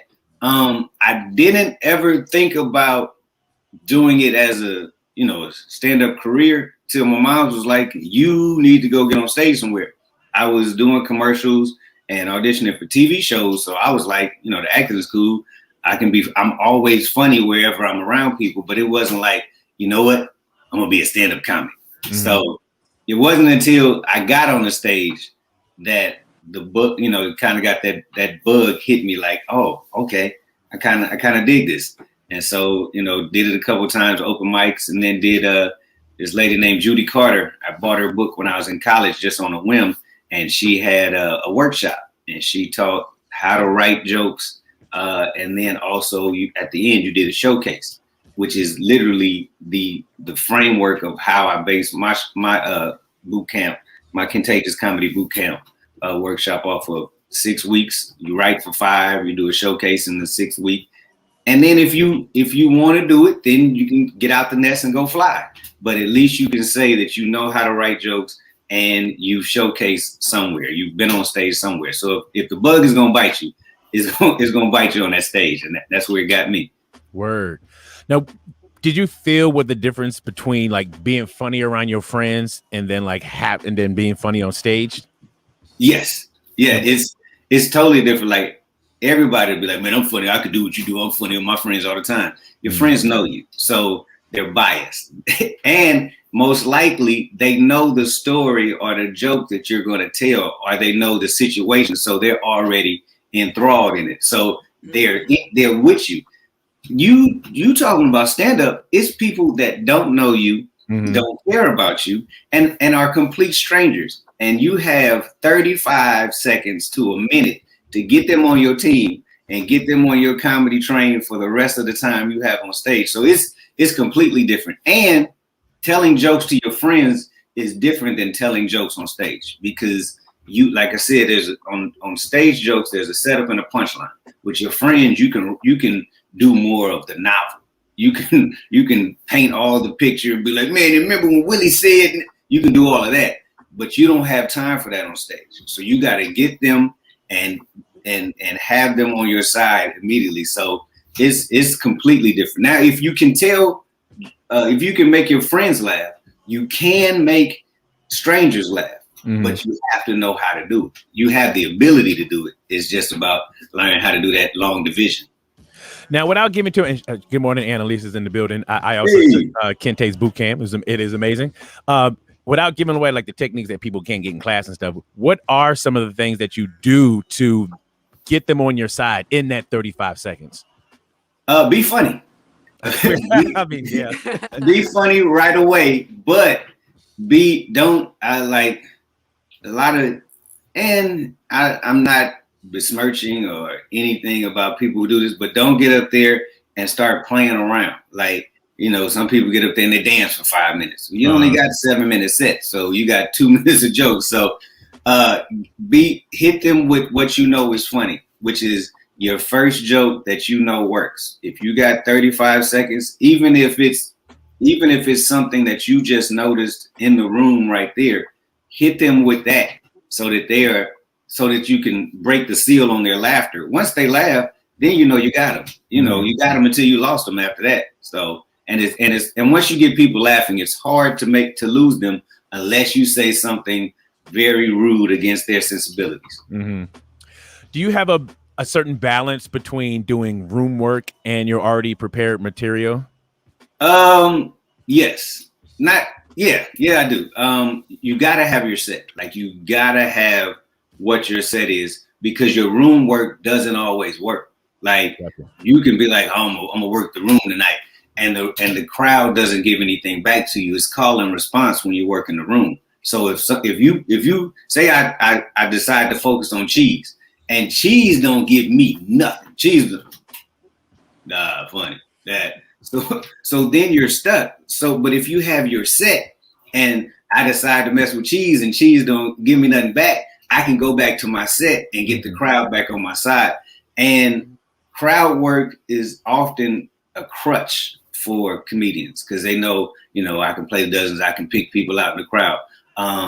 But if you have a set, that's what they came to see. Most crowds really didn't come to see you mess with other people in the crowd. They came to see you talk about whatever your perspective is on the jokes that you wrote. So, like I said, crowd work is a tricky thing. You can do it. Like, if there's a heckler there and he keeps talking, then you become the show, sir. And I'm going to do everything in my power to make everybody around you make you shut up. Word. So if it takes 2 minutes or if it takes 15 minutes, you're going to be quiet up in there. But Word. That's kind of an organic situation. You can't go in there and be like, I'm about to do crowd work for 20 minutes, because you might be setting yourself up to fail if the crowd ain't working with you. Got you. Big shout out to DJ Jeff. He said, have you ever bombed and have you ever had a set bomb, and then how'd you come back from it? And it seems like that's like the biggest fear for people thinking about comedy. But it's one thing I hear all the time from comedians, like, oh, you gon' bomb. Like, you know what I'm saying? Don't even worry about that. Yeah. It's like baseball. That's like a batter saying, I'm scared to strike out. You're gonna strike out. Like, be okay with that. Be okay with that part, because it's going to happen. And it's two ways it happens. One, it happens because the stuff you're talking about isn't funny. Or two, it happens because the stuff you're talking about is funny, but you haven't worked it out enough to where it's actually really funny in a comedy club setting. So I bombed at the Def Jam auditions, but I was doing cool, and then I told a joke that I didn't know would offend people in the audience, because it was when Muhammad Ali was the torchbearer for the Atlanta Olympics. Yeah, and so I know where that's going. Yeah, and I was killing, and I was like, I'm gonna do my Atlanta Muhammad Ali joke, and I said, yeah, man, I was scared for the whole state of Georgia, because I thought Muhammad Ali was about to burn down that whole city the way he was shaking that thing. I was like, that must have been butane in there, because I don't know how a regular match don't stay lit with all that shaking. And Muhammad Ali's daughter worked at the comedy store. I didn't know she worked at the comedy store at the time. So it was a wave of boos that came through like a tsunami. And I was just like, ooh, I gotta take this. And when they turn on you like that, there's really no way getting them back. You can finish your stuff and be like, all right, thank you, good night. And my comedy peers at the time was like, dead man walking. Ooh, let's hope you got a day job because you never coming back from that. Hey, quiet as kept. That was funny though. That was a funny joke. It was just too soon. It was too soon, and it was the wrong audience. Yeah, this wrong audience. Also, I know it was funny because a prominent comedian took my joke and took it on BET Comedy Review, word for word. Wow. And did it. And they laughed. I was like, okay, well, I know the joke was funny. I just did it at the wrong time. Word. But, and I tell people, comedy is like comedy. I always use sports analogies. And comedy is like golf. You're not playing against anybody else. You're playing against the course or the audience. So I bombed that night. The next night, it was a whole different audience at a whole different club. And all you can do after you bomb is go back out and get back out there again. Like after you strike out, you don't be like, I quit. You be like, I got to go up here and try and see if I can hit this next pitch. That's pretty much what it is. You just got to come back or you don't. Like, it's like boxing. Like Mike Tyson said, everybody got a plan until they get hit in the mouth. Once you get hit in the mouth real hard, then you decide, do I want to be a boxer or do I just want to get in shape? So that's what it is when you bomb. Like, do I want to do this? Am I okay with that kind of embarrassment? Because the legend of your bomb lasts longer than your actual bombing. Like, you come back out, you're gonna see your comedy peers, folks gonna talk about you. They're gonna be like, hey man, Kente, woo, that boy went down in flames. How did you do that? So you gotta be okay with that part of it. And then coming back and building your comedy back up. But yeah, I know comics that still talk about that to this day. Yeah. Wow. Yeah. So Kente, I had a question for you. I think you kind of answered it though, about like, have you had any other comedians take some of your jokes? And how do you feel about that? Was you upset or did you take it as a compliment or, you know? Well, you never, I mean, if somebody steal your radio out of your car, you don't take it as a compliment. Like, man, he really liked my sound system. You're like, man, he loved my Alpine. Okay, brother, okay. Yeah, I told you my thing was bumping over here.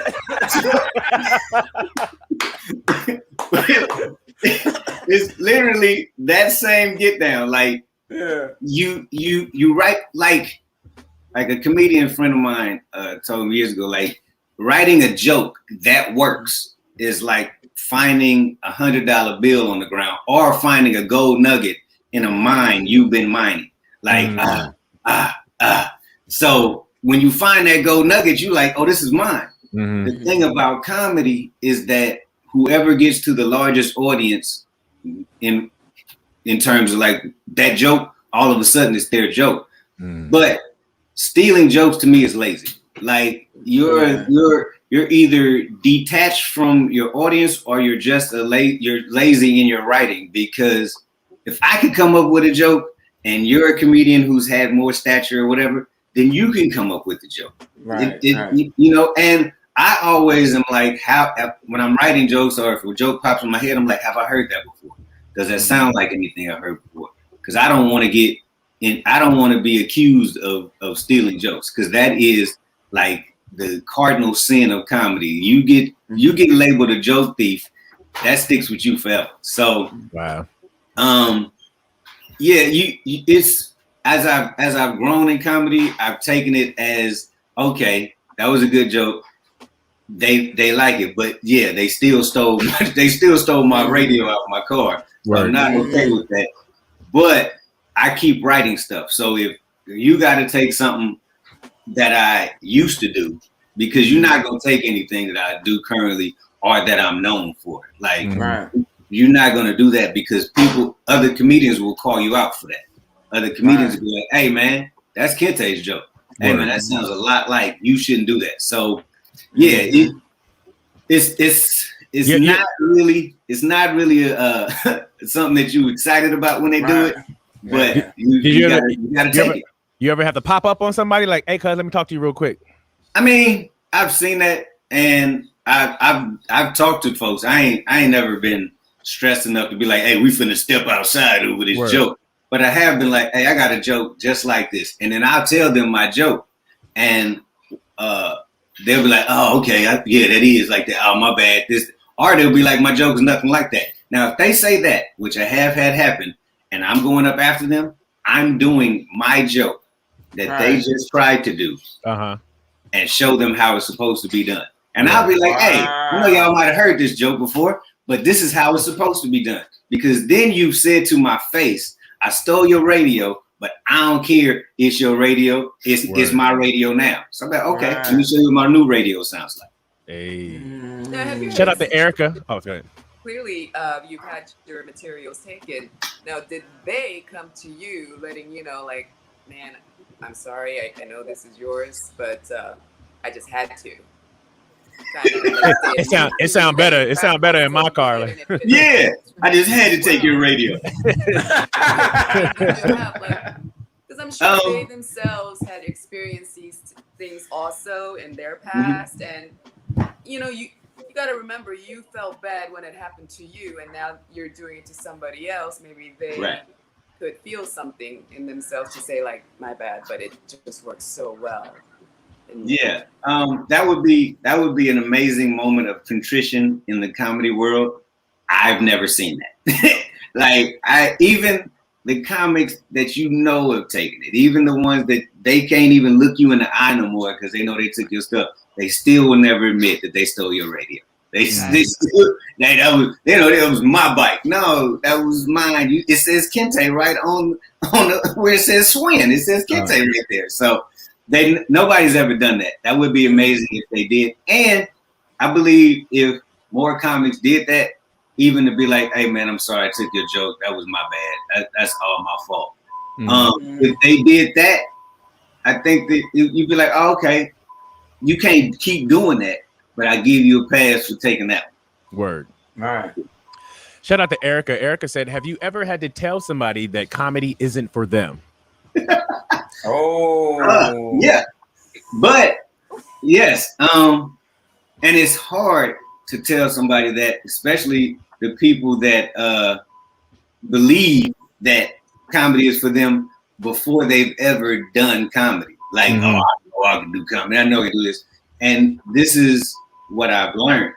I don't have to tell them. The audience will tell them. Word. So, in my boot camp, it's 5 weeks. I'm doing everything in my power. Like I tell people, God rest in peace. I said, I can make you get to Charlie Murphy status. I can't make you get to Eddie Murphy status because Eddie Murphy is a gift from God. Charlie Murphy is hard work and structuring jokes and just getting out there doing work. I can help you get there. But in that 5 weeks, if you ain't taking none of my advice, if you are just like, nah, these jokes work, I don't care what you say. If you're not taking none of my punch-ups, none of that, then I'd be like, okay, get out the nest, go fly. You got 5 minutes in front of an audience. If they don't laugh, then that's the telltale sign that comedy might not be for you. So yeah, I don't have to tell them to their face anymore because I just be like, hey, get on stage and try that. Go ahead. Any comedians you see around the circuit, and every time they keep not doing well, do you ever just be like, hey, maybe you should be a doctor? Like, are comedians that honest with one another? Like, hey, bro, look, I want you to succeed, but I don't think this is for you. Nah, because they are, but they aren't. Because the ones who, like you said, if they're on the circuit and they're still doing it, still trying to be out there, still out there, like opening up shows, doing a warm up, doing 5 minutes, and they still doing stuff from 10, 15 years ago, and it's not working. You can't tell them folks now. Like, those are the people like, nah, I'm cool. Nah, man, they was laughing. Who? The lady in the front row. That's your mama. Your mama's supposed to laugh. That's your joke. But yeah, if they're on the circuit, you just be like, hey, good set, man. Do what you do. You got any punch-ups? You got any tips? I'd be like, nah, I wasn't really paying attention. Oh my God. Okay, now I hear from comedians all the time that they won't listen to other comedians so that they're not influenced by it. Is that a difficult thing to do? Is to hear somebody and just I can hear that person for what it is, but I can leave it over there and not be influenced, or are you influenced by other comedians? Well, you're consciously and unconsciously, like if they're like if you haven't found your voice yet as a comedian, then you will be influenced by every comedian that you hear get a laugh. But if you've found your voice and you're comfortable in who you are, like I can hear at this point, I can hear everybody from Earthquake to Jay Leno to Tony Baker to Whoopi Goldberg to whomever, and it won't influence how I do my jokes because how I do my jokes is only unique to me. Like it's like back to golf. I could watch Tiger Woods swing or I could watch Phil Mickelson swing. If I don't swing like that, then I'm gonna hinder my growth trying to swing like them. So comics do it when they start, they do emulate whoever inspired them to get into comedy. Like when I first started, everybody was like, you sound a lot like DL, you look a lot like DL. Thank God not no more. Just saying, you know, that brown alcohol doing something to the brother. That's terrible. But woo, hey, one of us age quickly. But as you find out who you are and what resonates with you and what your voice is, you can watch anybody. Now I don't watch everybody because it's like going to the office and watching other people work. And you're like, hey man, when I'm gonna get out my cubicle and work? I want to do that. So I don't watch everybody because it's 3 hours of comedy every night. It can wear you down a little bit. So if you're getting ready for your show, or if you're getting ready to go up, then you do whatever you gotta do to get in your headspace to make sure that your set is good, because that's all that matters. But if I like them, or if they tell me watch my set so you can give me some punch ups or some taglines on some of these jokes, then I'll watch it then. But most part, no, I'm back in the green room or walking around or whatever. Do you have a goal? Do you have any specials? No, filming one this year. Oh, turn up. Yeah. So I'm working on that this year. By the end of 2021, I'm gonna have my special recorded and out on somebody's platform. Hopefully, I'll let you. Turn up. How difficult is it to come up with an hour's worth of material? It's difficult and not difficult. Like as you experience stuff, you're always writing and you're always trying stuff. But comedy, you build 5 minutes, you build 15 minutes, you build 20 minutes, and then you start to go as feature. And as a feature, you got to have 30 minutes. As a headliner, you got to have at least 45 minutes to an hour. So you have a set 45 minutes to an hour before you even think about doing a special. But once you do the special, it's recorded. So now you got to come up with a whole new hour. But you're living like my special will mostly be stuff that's post quarantine, because the jokes I told before don't resonate with me anymore because we're in a whole different world. It's a whole bunch of different stuff that happened, and you can't be talking about stuff that happened in 2010. You can't go up there and talk about Michael Jackson jokes when we've gone through a global pandemic, and there's so much fresh material out there for you to delve into, and folks want to laugh at new stuff, and not new stuff, but current stuff. They want to laugh at what's your take on where we are right now. They'll laugh at the Michael Jackson joke because it's nostalgic, but for a special that is going to be your mark in the comedy world for that moment, like that's your photograph or your snapshot in time. You want that to be something that'd be like, oh man, he came out the pandemic and he was hitting them with this. So that's my feeling on it. So my special is going to be the majority of new stuff that's happened since I've been locked in detention for the last year. Now with topics, is it hard not to try to talk about the same things as the other comedians? I know everybody has their take on it, but Yeah. you know, if I went to a comedy club and every comedian came out talking about COVID, I'd be like, oh, another COVID joke? Like, yeah, it's touchy because you want to talk about the current event, and it's almost like the elephant in the room. Like, if you don't talk about COVID, then they're like, well, he didn't say nothing about COVID, unless you're very funny about what you don't talk about COVID. Like, but you can talk about COVID in different ways than just the virus itself. You could talk about dating. Like, I talk about all my dates during the pandemic were blind. All my dates during the pandemic were blind dates because all the women had masks on when I met them in person. Word. So I don't know what you look like, and I didn't realize how much the bottom half of your face makes your whole face work.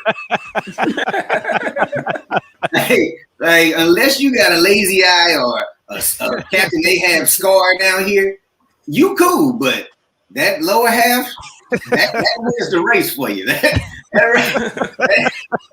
Like you take that mask off and they don't have their teeth go all the way to the back, or your goatee matches your goatee, that changes everything. So you can talk about dating in the COVID world, or you can talk about your, living with your children in a COVID world, or you could talk about a myriad of stuff. So it's stuff that you can talk about that's just not right on the nose COVID, So it allows an intelligent comic, a smart comic, a comic that wants to do the work to differentiate himself from everybody. Because everybody, even if they say, it's like, one of those cooking shows where they like, you got to use this ingredient.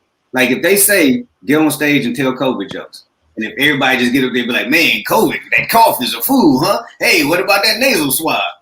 Then it's no good. But if you are able to take the topic of COVID, and then do your subtext of how did it affect me? How did it affect my relationships? How's my mama dealing with COVID? My grandmama, my mama was like, tried to guilt trip me into getting the vaccine. It was like, you don't want your grandmother to die suddenly because you got her, because you went over there and infected her with the COVID. And I was like, my grandmama 103. There is no die suddenly anymore. Like, way past the die suddenly age. Like at this point, you can call and make an appointment to go to glory. She'll be like, hey, Jim, what are you doing on April 24th? I think I want to come on home. So still a COVID joke, but you put your seasonings on the ingredient that they gave you, and that's what real comics and true comics can do. Now I know you could take your boot camp, the Contagious boot camp, but how do you know to do that? To like, okay, this is what's happening, but how do you but I can look at it from this angle, I can look at it from that angle. Like, how do you learn how to do that? I believe, one, that all comics, if you are a true comic, you inherently look at things differently. Like just enough, like a little bit enough. Like you can go to a funeral and find something funny, and then you have to have the ability to make what you found funny to strangers on a topic that. Like, that's why comics get in trouble a lot, because everything is funny enough. It's funny to us, but we want to be edgy. So we'll go too far and we'll be like, that didn't work. So like that's especially in the Me Too movement and this new era, everybody's very sensitive. Like it's hard for comics because that's where we live. We see stuff differently. And it's not that we're being malicious for the most part. It's just that that's how we see it, and it's funny to us. So, you gotta just know it. You gotta know that you are. You got not know it. You gotta have a feeling. You gotta have an inkling that I think I can do this. And then, like I said, if you take my boot camp or you get out on open mics and you get real feedback from the audience and you see what works and what doesn't work, then you know because it's a journey. You're walking at first. You're you're walking, not even power walking. You are slow walking. You know, you are trying to find one joke, and then trying to find two jokes, and then trying to put 3 to 5 minutes together, which, you know, is not easy. But if you love it, and once you get on stage, because it's I don't know if this is a Christian show or not, but it's like crack. It's like crack. And I've never been a crackhead, but I have several crackheads in my family. And what they said was, once you get that first hit of crack, you're never the same again. So once you get on stage and the real comedian in you feels that laughter and feels that moment and feels euphoric, feel the euphoria of being on stage and making a crowd, having a crowd in the palm of your hands, be it for 30 seconds or 3 minutes or an hour, you can't go back to that. So you're always chasing that after that. So that's what gets comics to keep going, is that hit on the stage. Why do you think, or how do you think, like, Dave Chappelle gets a pass for saying things that's truly uncomfortable? You know what I'm saying? Because I think that's where his mastery is, because like he the same stuff that might get somebody else canceled, he can get away with it because he figured out what that was to make you laugh with me about the situation that's uncomfortable. Yeah, and he's very funny. Like, he's very funny. Yeah. If I can be funny enough to get you past the uncomfortability of my joke, then I've done my job. Like, Dave Chappelle can talk about the alphabet community because he does it in such a funny way that you have, like, even the alphabet community got to take it. They be like, you're right. If we were in the club together, it would be. They would be in the back having a problem. So you have, like, the end of the day, you have to be funny, right? And you have to. It's like a recipe. Like, if they give you, if you're making a 7-Up cake, you got to make it sweet enough that everybody in the audience will enjoy your cake. Like, and that's where, if you come with an uncomfortable topic, you got to make sure it's funny enough that everybody, or the majority, 90% of your audience, is enjoying it more than the 10% that are not. Because as we've seen, that 10% can get you canceled. Yes. And I always find that funny because everybody finds something else funny about somebody else, but when the joke is about you, all of a sudden, like, oh, nah, I'm offended. It's like, what? You if you can't be laughed at, you shouldn't be allowed to laugh at nobody else. Well, just like comics are sensitive, comedy audiences are sensitive. Like, it's always funny till it's close to your house. Like, you can always talk about somebody else's living room till they come in your living room. Be like, hey man, look at that couch. Is that your couch right there? So then it's personal because it's you. So if it looks like you, or it smells like you, or it sounds like you, it's hard to be insensitive to that, or it's hard to laugh at that. Because it's like Michael Jackson said, you got to look at the man in the mirror, and that's the hardest thing to do. So if a joke is looking like it's yours, is looking like it pertains to you, it is very hard for you to be like, okay, that's really, really funny, and you're right. Like, that's the essence of comedy. Like, finding that, and then especially nowadays, being able to get that to an audience that is that audience. Like if the joke is about the alphabet community, and you know that most of the people that come to your shows are, not even most, some of the people that come to your shows are from the alphabet community, being able to make them laugh at that's the genius. Word. Chris said, what's the longest a crowd has laughed at your joke? I don't know. I'm about to say, did you comment? Like, and come on, keep going. No, I didn't pull out a stopwatch. But laughing, when an audience starts laughing really hard, it becomes like a wave.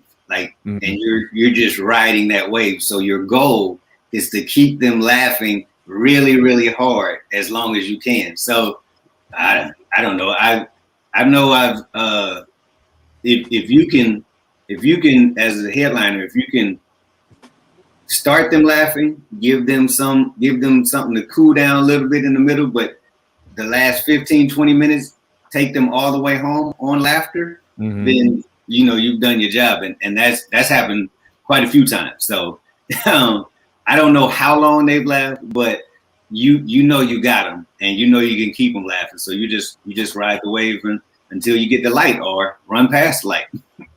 Let's say it's a 15-minute set. Mm-hmm. How often should there be bursts of laughter within that 15-minute set? Like, you know what I'm saying? Are you like punchline, or is it like, all right, set up, punchline, hold on, set up, punchline, bring it back, turn up? Like, like is there a flow to it? There's not a flow to it. Okay. But if you have a setup and a punchline, then you can have setup, punchline. Mm-hmm. So the joke structure is setup and punchline. But once you get good and you have a 15-minute set, I'm always auditioning for my next show. Mm-hmm. So if I have a 15-minute set, I need to hit them with 15 minutes of laughter so that whoever's booking the show will think, oh, he must have 30 minutes, because if he had him for 15 minutes like that, I can't wait to see his 30 minutes. So in that 15 minutes, if every 35, 40 seconds, they should be laughing hard. Mm-hmm. And then you bring them back around to another setup and you hit them with 4 or 5 more punchlines. Or you can just, I saw my friend Franz Cassius the other day did a joke about the bus. He did one joke for 15 minutes about the bus, but he talked about everything on the bus. So he had one setup, but it was numerous little punchlines and numerous little mini setups in there to bring the crowd back. And he got off that stage, he booked about 4 more jobs. Like he walked out there like he had just won the heavyweight championship. He was like, oh, man, you're the greatest. I felt like the end of an 80s movie where they just rolling the credits. He's like, yeah. Turn up. Now, how hard is it to come up with new sets? If you're working all the time, if you're doing spots here, spots there, spots there, like how do you make sure you're not doing the same material as you're going around? Or are you doing the same material, just sharpening it? Well, it's both. Like if the more you do comedy, the more you think about comedy and the more you write comedy. But you also have to if you're getting paid for shows, you have to give the audience what they came to pay for, what they paid for. So you have to give them a good show. So I always have a set, but I'll include new material in it as, I see like, okay, let me try it here. Let me see that. Because you're always growing your set. You're always adding to it, because it's like Stevie Wonder. He still sings songs in the key of life songs in his concert, but he also throw out some new stuff because the audience came to see him be Stevie, and they know Stevie from songs in the key of life, Master Blaster, all of that. So they know Stevie from that, but they're okay with hearing new Stevie. And so like my family's always like, did you write some new jokes? I'm like, they not new to you, but they new to the audience who's in Fairfield, California, or in Austin, Texas. It's new to them because they don't know me like y'all know me. So my joke, you got to be okay with a good balance of your tried and true, and then giving them some funny and new. Hey, that's what I just get it right. Turn up. Is it hard sometimes to switch the brain between like nightclub comedy and church comedy? Have you done it so long that it's like, okay, I know where I'm at, so let's go? Yes, you got to know where you're at. But I like I tell everybody who ever asks me, write your jokes with no cussing in them, and then you add the cussing as seasoning.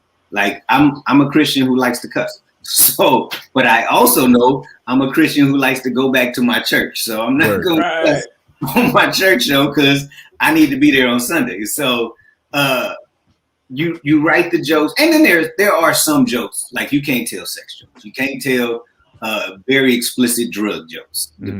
You can't bash Christianity or whatever religion you're in front of, or whatever corporation you're in front of. If you're doing corporate comedy, you can't be like, man, Toyota cars suck, and they're like, this show is sponsored by Toyota, so you can't do that. But you can take out a lot of the stuff that I talk about. I can talk about the same stuff in both rooms or both venues. I just take out the cussing. Like I never was the guy in high school that would be in a locker room telling all the business in the bedroom, because that was never me. And plus my uncle, who was a pimp, told me that when you don't tell everybody your business till you're done handling your business. So that translates into how I do my comedy. So it allows me to do corporate gigs or clean church gigs, and also go to the comedy store and do the main room after 10 and cuss like a field, because the jokes are the same. I just either have put in more cuss seasoning or taken out all the cuss seasoning. You just gonna get this, it's gonna get this regular old meat right here.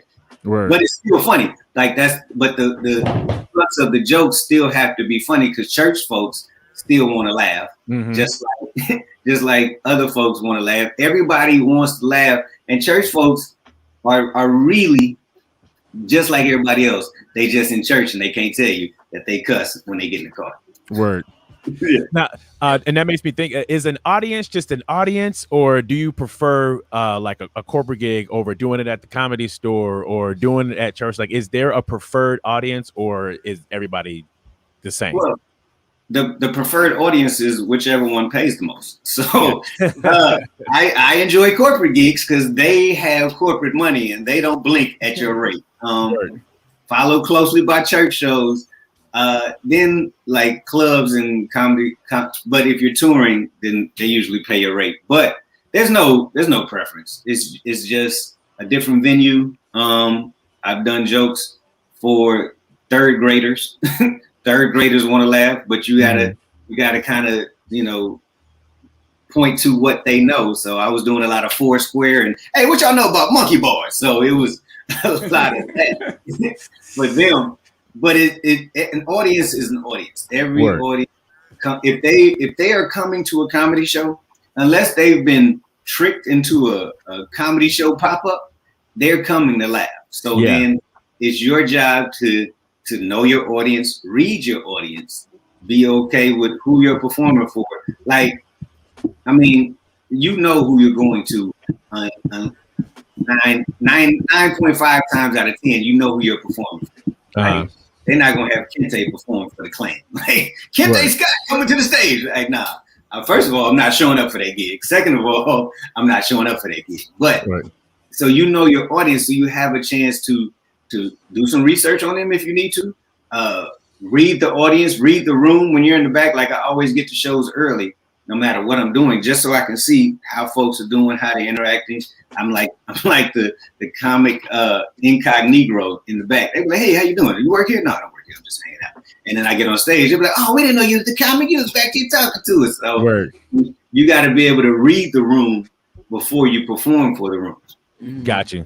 Yeah, I find it similar to DJing. That's why I was kind of asking, because when I go to a nightclub, those people they gonna be lit. They came there to dance, just like I figure people come to a comedy club to laugh. But sometimes maybe at a corporate gig or at a wedding or whatever, I gotta kind of coax them in more. Like people who's not normal or are not used to this, I gotta get them in the mood for this. So I kind of saw comedy the same way. Yeah, and the hardest ones are those showcases where you're following a singer, and or a wedding where you're following, or you're just filling time in between them taking pictures and when they get to cut the cake, because the audience then isn't paying attention to you, so they didn't come for comedy. So then you have to do more work to reel them in. But once you got them in the boat, they on your boat till you get to the next stop. They have comedians at weddings? Oh yeah, I've done weddings. I've done all that, because you got to think about it. After every wedding, when they say I do, when they walk down the aisle, they be like, y'all going in there. If they either have an open bar or they have the DJ playing just regular low music, every once in a while they be like, we want to do something different. We're going to have a comedian. So you're doing 15, 20, 30-minute set, because they're out there taking all their pictures, because they're trying to get the photographer to get out of their pocket. So they're taking all of their wedding pictures at that moment. So I've done 30 minutes at wow. Wedding. Yeah. Oh, that's dope. Yeah. Chris Hams wants to know, sorry, go ahead. Oh, you have to be meeting a lot of people, new people every day. And once they find out that you are a comedian, you get questions like, well, make me laugh. Now, when I'm sure you get that a lot, when that happens, is that a challenge? Is that an opportunity? Is that annoyance? Like, how does that come about? It's like, make me laugh, say something, be funny. Yeah. It's I correlated to if you're a doctor and they be like, hey man, well, fix my shoulder. No, like I'm off duty. Like if I'm not on stage, I'm always a comedian, but I'm not always on being a comedian. So if I'm off duty, I'm like, no, I'm off duty. I'm like an off duty cop. Like I've had everybody, as soon as they find out, be like, make me laugh. I've had cops be like, I'll let you get out this ticket if you make me laugh. And I don't. And I was like, you already wrote the ticket. I know the rules right here. You're not tearing that up. But it used to be cool, but now it's like, come on, man. Sometimes like comedians are people too, so we're not just a robot or that sick 'em, Kente, get him, go make him laugh. Like no, I'm just chilling. So it's no longer a challenge. But I do know comedians who be like, hey man, I can't wait for somebody to say make me laugh, just a random stranger. And then I'm gonna do it in the middle of the street, and I'll be like, go for it. God bless you. I'm not one of those comedians that's always has to be on. Word. Let's do this question from Chris Hams before we get out of here. He said, do you write for others? And would you be a staff writer for a TV show if you're not already? Yes, and yes, for all of those. Staff writing for TV shows is a union gig, so that is amazing money. And yes, Chris Hams, if you got to hook up on a staff writing position, holla at your boy. And I have written for others. A lot of it, mostly when you write for other comics, unless you're high profile like Kevin Hart and the Plastic Cup Boys, who are his writers, but they've been his writers for years. It's mostly ghost writing. So, you'll write one-off jokes. I don't usually write a whole set for somebody, but I will, do one or two jokes for them, and then they pay you for those jokes, and then they, build it. It's a myriad of comics that write for other comics. Can you like offer that? Like if you know a comedian's style, be like, yo, bro, I got this. Yes. Try this one. Like you're gonna love this one. Like, okay. Yeah. Like especially if they're a comic that can afford to pay you, then you definitely be like, hey, I think I can hear your voice and I think I can write something for you. Do you mind if I can send you a couple of samples? And you give them something that they'll like or it's kind of in their wheelhouse. Just it's the sample of your writing. If they take it, it's taken. It's like a sample. It's like if you go to Panda Express and they out there with the little orange chicken. It's like that because what you're trying to do is get them to come back for more. So yeah, that's how folks know you write in this game, is that you let them know you can write in this game. Word. Man. Okay. Now, going back to the beginning, when your mom took you to said you have to do this before I leave, did you ever ask her, like, what was it about me that you knew that this was the path and not into a white coat? Like, what was it that stood out about you? Because, a lot of parents see certain talents, certain things, but she seemed to be sure that this was, the path for you. So did you ever ask her, like, Mom, why did you do that? Because most people kind of stir your kid away, especially when they're in education, they're doing well. Right. Right. No, but that's a good question. I think I'm gonna ask her that. But my parents were entrepreneurs in Oakland. Like they had their own business, one of the most successful Black businesses in the 80s and the 90s in Oakland history. So they always had that entrepreneurial spirit. So comedy was kind of like me being an entrepreneur in the arts. So I was already doing commercials and TV shows in college. So she was like, it's a natural progression. But no, I don't. That's a good question. I'm gonna ask her. I'm gonna ask her today. But like, what did you see in me to push me? Because literally, I would have still been, the funniest dude at the barbecue, and never been on stage because at that age you need a push, because I had a fear of getting on stage because it looked, and I look now on the other side, it looked so easy, but I knew it was hard. And niggas like the duck on top of the water. I'm like, he looks so smooth, but I know he's paddling his butt off underneath there. So I was like, I didn't know I could even talk for 3 minutes. Like literally talk for 3 minutes with nobody else saying anything in between. So yeah, her push definitely was the impetus for me on my comedy journey. But I'm gonna ask her that because that's a good question. Because you're right, she had to see something, but I was just too young and dumb to think about what she saw. Turn up. Well, man, shout out to moms, and then shout out to you, Mr. Kente. Thank you so much for joining us this morning. Anything you want to say to the people in closing as we wrap this up? Okay, yes, I'd like to say something. Get out and vote. No, I'm just playing. No, I want to thank y'all for having me on the show today. I appreciate y'all. Great questions. Y'all got a dope audience. They in the comments. I was checking them out as they were coming across the ticker at the bottom. Check me out on social media on @Kentegious on everything. KenteGious on everything. If that's too hard, put Kente Scott in Google search. I'm the only one pop up. Great thing about having a name like Kente is you're not gonna get a day job, but you'll definitely get your email in your name.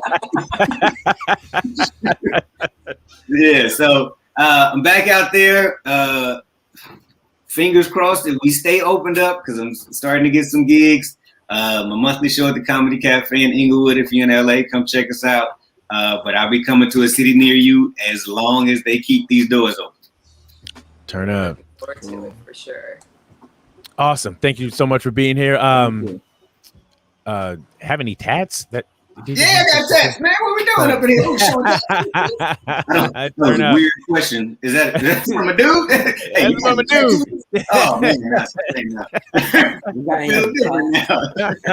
shout out to him. Mr. Cheese, you want to say anything before we get out of here? Oh, I like to tell our guests thank you so much, man, for being a part of our show, and I wish you great success in your future, and I hope everything opens up. And thank you guys out there for supporting us also, and love, peace, and happiness. Miss KK. Thank you, Kente, very much. Please, everybody, go follow him. Kentegious, Kentegious. We really appreciated having you here and very entertaining. And everybody, thank you for joining us. Please join us again next Friday. We appreciate you very much. Turn up. Once again, thank you, Kente. We'll see you guys next Friday, 9 a.m. Big shout out to everybody in the comments. Watch the playback of this on Facebook and on YouTube. It's the Unique and Cheese Show. Thank you guys so much. We'll see you next week. Have an amazing weekend. And come on, Kanye, drop that album so I can listen to it already. My goodness gracious, getting impatient. I think it's out. Right